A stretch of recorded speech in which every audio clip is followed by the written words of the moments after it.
चलिए अब सबसे पहले बात करते हैं रूस और यूक्रेन युद्ध की। तो आपको बता दें कि रूस यूक्रेन युद्ध पर इस वक्त की बड़ी खबर, दोनों देशों के विदेश मंत्रियों की मुलाकात होगी। जंग के बीच होगी विदेश मंत्रियों की मुलाकात।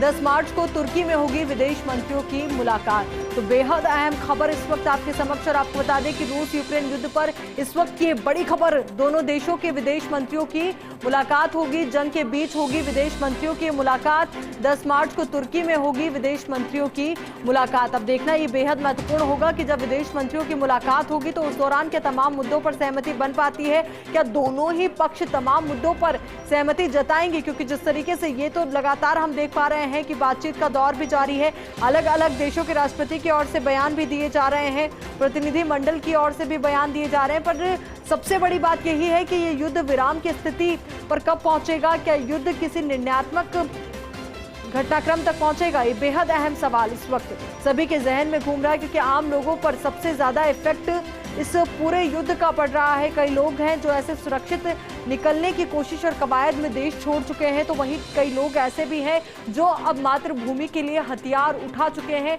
एक देशभक्ति की स्पिरिट यूक्रेन वासियों में देखी जा रही है। हालांकि वहां पर स्थिति अभी भी बहुत ज्यादा खराब हो गई है। यूक्रेन के राष्ट्रपति जेलेंस्की का बयान, कहा हम अधिकारों की लड़ाई लड़ रहे हैं, दुनिया ऐसे ही दूर खड़ी रही तो हार जाएंगे, हम हमेशा के लिए खुद को खो देंगे। यूक्रेन का अच्छा समय फिर आएगा। तो यूक्रेन का अच्छा समय फिर आएगा। रूस से युद्ध में यूक्रेन जीतेगा, हम अधिकारों की लड़ाई लड़ रहे हैं। 13 दिन में रूस को भारी सैन्य नुकसान हुआ है। 13 दिन में रूस को 30 साल जितना नुकसान हुआ है। तो अब देखिए बेहद अहम बयान जेलेंस्की की ओर से जारी किया गया है।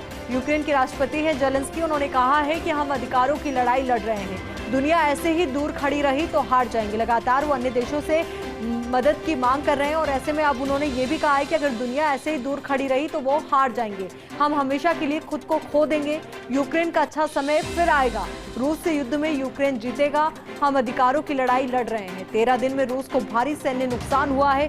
13 दिन में रूस को 30 साल जितना नुकसान हुआ है। नाटो को लेकर यूक्रेन के राष्ट्रपति जेलेंस्की का बयान, कहा नाटो में अब कोई दिलचस्पी नहीं, रूस के खिलाफ कार्रवाई में नाटो साथ नहीं, यूक्रेन के साथ खड़ा नहीं हुआ नाटो। तो ये बेहद अहम बयान नाटो को लेकर यूक्रेन के राष्ट्रपति जेलेंस्की की ओर से। उन्होंने कहा कि नाटो में अब कोई दिलचस्पी नहीं है, रूस के खिलाफ कार्रवाई में नाटो साथ नहीं है, यूक्रेन के साथ खड़ा नहीं हुआ नाटो। जिस नाटो को लेकर के लगातार यूक्रेन और रूस के बीच में तनातनी चल रही थी, युद्ध जैसी स्थिति यूक्रेन में पैदा हो गई, अब उसी को लेकर यूक्रेन के राष्ट्रपति ने बयान दिया है और कहा है कि नाटो में कोई दिलचस्पी नहीं है।